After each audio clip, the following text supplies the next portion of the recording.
Hello guys! Welcome back to my channel. Alright, isang nakakatuwang episode po. I promise. Ang pag-uusapan natin ngayon, dapat ka ba mag-invest sa preferred shares ng company na to? Pag-usapan nga po natin.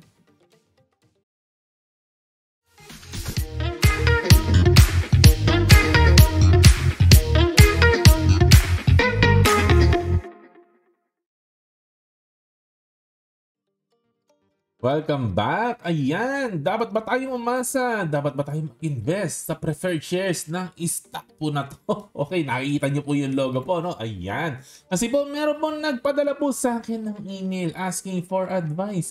Ano daw pong opinion ko, no? Sa preferred shares ng stock po na to. Kasi iniisip nyo pong pasukin. Kasi bumagsak po ang presyo po, no? Ng preferred shares ng company po na ito. Kung hindi po ako nagkakamali, yung mismong stock po na to ay na-halt na po ang trading kasi hindi po siya naglalabas ng annual reports. Pero pwede pa po yatang pumasok sa preferred shares niya. No? So very interested yung tao na to kasi bumaba mo yung price. Kaya lang kabilin-bilin niya po sa akin. Huwag ko daw pong banggitin sa vlog ko. Kaya hindi ko po binabanggit yung pangalan. Tingnan nyo na lang po yung logo. Basahin nyo na lang po. Yung preferred shares po niya ang pag-uusapan po natin. Alright! At ito po, ang thesis po niya, no? Isa-summarize ko na lang po yung thesis yung iniisip niya, no? Kasi yung stock price na po ay bumabagsak po, no? Ayan. At although namimiss naman po yung payments, no? Hindi po namimiss yung payments, hindi nakapagbayad ng dividends lately at bumagsak ang presyo, no? Ng preferred shares sa market. Cumulative naman, ibig sabihin, kailangan bayaran ni company lahat ng missed payments niya sa future. Kailangan bayaran niya kung ikaw ang may hawak ng stock po na to, no? At ang iniisip po niya, no? Hindi naman daw po bababayaan ng company na to na lumaki yung cumulative na to at baka po i-redeem po nila ito sooner than later. At kung sasamaing palad naman na magsarado ang company, mag-liquidate, nasa una naman pong preference pong bayaran ang mga preferred shares holder. Okay, may mga point naman po siya at ito po ang sagot ko po dyan. No? At tingnan po muna natin, no? Cumulative nga po. Chinek ko po yung dalawang ticker symbol po no, na gusto niya pong pasukin. No? Itong sa, basahin nyo na lang po kasi wag ko raw pong banggitin. No? Kita-kita nyo, cumulative po. Cumulative naman po. No? At ito po yung isa pa pong preferred shares po. No? Ito po yung prospectus niya. Cumulative din po, no? So pag sinabi mo cumulative, pag na-miss po yung payment, hindi nakapagbayad ng dividends sa quarter na kailangan nagbayad siya, maiipon po yun. At sa future, kailangan niya pong bayaran lahat ng missed na payments po niya. Kaya kailangan po pag bumibili po kayo ng preferred shares, babasahin niyo po mabuti kung cumulative po o hindi. Kasi kapag hindi po cumulative, pag na-miss yung payment, ang sasabihin lang po ng company ay, sorry. At ang stock price po, no, ng mismong company ay bumabagsak po at ngayon nga po ay halted po siya kung hindi po ako nagkakamali po, no? At ito po yung stock price ng preferred shares. So makikita niyo po, bumabagsak po. Pareho yung dalawang preferred shares po sa market. Kasi nga po, missed ang payments. Ibig pong sabihin, nawawalan po ng confidence ang investor na baka hindi na po makabayad, no? Or nandun na po yung kaba na baka hindi mabayaran. No? Baka lang naman, of course, hindi natin sure, baka maka-turn around naman po yung company po na to, no? Yun nga po, missed payments, kaya po bumaba po ito, no? So, wag na po natin patagalin, no? Sagutin na po natin kung ano ang nasa isip ko po, kung dapat bang pasukin dito. Kasi, marami po nagsasabi po na mababasa nyo po sa mga libro, sa mga interview, mag-invest ka sa hated stock at mukhang super hated po ang stock po na to. Kaya ang tanong, dapat bang pasukin ito? Kasi hated, baka po napakalaki ng opportunity na kumita tayo dito. Malay mo, no, pagbili mo dito, pagbabayaran lahat ng missed payments, tapos lumipad pa yung stock price, hindi tiba-tiba tayo dyan, no? So, ito po ang sagot ko po, no? Imagine nyo po, mga kababaihan po, sana po, wag po kayo ma-offend, no? Sana po, ito po yung katuwaan lang po ito, ha? Okay, imagine nyo po, isa kang dalagang Pilipina at napakaganda mong Pilipina po talaga, no? Tapos, meron kang crush na lalaki, crush mo si Crush. Okay. At ngayon, itong si Crush, bigla kang niligawan. Wow! Dream come true. Parang Richard Gomez ng po yan, no? Di ba, nung nagkatuluyan po sila, kasi crush na crush po siya nung naging asawa po niya. No? Ayan, bigla kang niligawan ni crush. Kaya lang nung nililigawan ka niya, na-discover mo na itong si crush ay masama ang ugali, mayabang, mainitin ang ulo, lasenggo, naninigarilyo, nagsusugal, basagulero, tamad at walang trabaho. Ibig sabihin, ang dami-dami niya masasamang quality. Kaya lang, gwapong-gwapo po talaga siya at ang tindig po niya talagang napakatikas po, no? Ngayon, nag-iisip ka kung sasagutin mo si crush kasi syempre nagdadalawang isip ka no? Nagdadalawang isip ka, no? Gustong-gusto mo siya, type na type mo siya. Kaya lang yung ugali, yung masasamang qualities niya. So, sinususpend mo muna yung decision mo at naghanap ka ng trabaho, nakapasok ka sa isang bagong opisina, nagkaroon ka ng trabaho, napalibutan ka ng bagong environment. At sa bagong environment na yan, ang daming nanligaw sa'yo. Wow! Kasi ang ganda mo nga no? Haba ng hair mo. Okay, no? Ngayon yung mga nanligaw sa'yo sa kumpanya na yan, lahat sila ang gugwapo din. Wow! Ang babait nilang lahat. Magagalang silang lahat.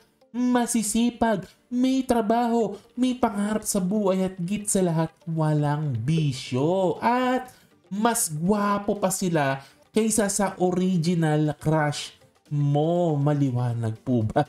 Naiintindihan niyo na po ba ano pong ibig ko pong sabihin? No? Ano ang gagawin mo sa akin pong viewer, no? Ang tanong, sasagutin mo ba si crush? At aasa ka na magbabago siya? Yan ba ang dapat mong gawin? Or dapat ba mag-entertain ka na ng ibang option? Kayo na po ang sumagot, aking mga viewers, no? Hindi ko po kayo bibigyan ng advice sa love life dahil buhay nyo po yan. Kayo po ang makikisama, no? Ang sinasabi ko lang po sa inyo, napakarami pong isda sa dagat. Ganun din po sa stock. Bakit kailangan magpaka-fixate po tayo kung magta-turn around ba itong si company na to, no? Ang kanyang fortune, napakarami pong isda sa dagat, no? Okay, balik tayo sa preferred shares, no? Balik po tayo. Na negative earnings po sila since nag-pandemic po. Nagkanda loko-loko po talaga. Simula ng 2020, maganda na sana Kaya lang nagkanda negative earnings po sila. At hanggang ngayon po, 2023, ay ganun pa rin po ang nangyari. Yung pinaka-latest po nila, no? I think hanggang September na quarterly po ito. Medyo na-late nga po ito ng pasok. At lalo pa po lumalaki ang losses po nila. Palaki ng palaki po ang losses po nila, no? At ngayon pong 2020, ito pong 2024 po ngayon, no? Hindi pa rin po nila nasasubmit ang kanilang annual report for 2023. Kaya nasuspend po ang trading po nila. Sana mo makabawi din po ang company po na to, no? Kasi syempre, marami din po nag-invest po dito, no? Kaya lang po, ito po yung mga points na gusto ko pong i-highlight po sa inyo. Walang pambayad ng dividends. Kaya po sila nakakamiss ng payments kasi nga po walang pambayad ng dividends. Kasi kung may pambayad po sila, hindi magbabayad po yan.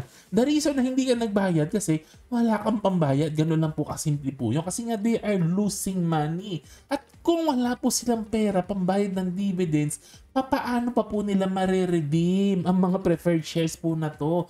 Kung hindi po kasya ang cash po nila for dividend payment na magkano lang 7-8%, di lalo na yung 100% na i-redeem po nila yan, no? So lalong hindi po magkakasya. Saan manggagaling ang pang-redeem? Okay, no? Number 2, if mali-liquidate, ang tanong ko po, may matitira pa po bang pambayad sa preferred shareholders? Ayan po, no? Kasi tama, una po sa priority, pag nag-liquidate ang isang company, una po talaga sa priority na bayaran ang preferred shareholder pag nag-close po yan kung may matitira. Kasi paliit po ang equity po nila kung mapapansin po ninyo, no? Nag-peak po siya noong 2019, no? May 21 billion po siya na equity, dahil nga po losing ng money, ayan po, pabagsak ang equity. Ayun, yun po ang ibig po nating sabihin, no? Number 3 po, napakarami pong choices ngayon. Napakamura pa rin po ng ating stock market. It is very true and I am praying na sana po makabawi po ang company na to. Siyempre po maganda po sa society po natin kapag ang mga ganito mga company ay nabubuhay at nananatiling buhay. Siyempre po marami po nagtatrabaho po dito o gusto po natin may trabaho po sila yung mga nagwo-work po dito. So gusto natin mag-survive po ang company na to, no? And it is true, pwede po makabawi ito. Pag pray po natin, makabawi po sila. Kaya lang po, no, bakit ka po as an investor perspective lang, kung hawak mo pa yung pera mo, bakit ka magtsatsaga na mag-invest ka dito? Ang dami-dami pong choices po ngayon. Ang dami pong stock ngayon na sobrang mura. Na right now, profitable, walang problema. Walang problema ang financials nila. Very, very healthy. Nagbibigay pa ng dividends at hindi mo kailangang mag-antay na mag-turn around. Ngayon din, very, very profitable na at nagbibigay pa ng dividends, no? Ngayon, ito po, balik tayo sa stock po na to. Ilang taon po? Sila po yung mismong company, ang projection nila 2 to 3 years. Projection po nila yun. Hope po yun. Siyempre, pag sinabi nila nag-project sila ng 2 to 3 years, mababawi na po nila to. Siyempre, ang katotohanan po nun, mas worse pa po doon. Baka po abutin pa po ng 5 years or more, no? Ang reality po noon. So, ibig po sabihin, baka po maipit ka ng matagal po dito. Ilang taon pa ito, no? Bago maging katotohanan na makabangon. Kung makakabangon. Pero right now, pwede ka nang kumita ng pera na hindi mo naman kailangang umiyak. Okay? Ayaw kitang umiyak, friend. So, pero hindi ko po hawak ang puso mo. Pwede mo mahalin kung sino ang gusto mo mahalin, no? Ang gusto mo mahalin, mahalin mo. Pero para lang po sa akin, doon na po, kung ako po may mamahalin po, no? Ang mamahalin ko po, yung may maraming pera na kaya kong buhayin sa pamamagitan ng dividends. At ang dami-dami po ngayong company na matitino po, no? At wala pong problema. Bibigyan ka pa ng dividends taon-taon. Gusto mo 8% pa, gusto mo 10% pa. Meron eh.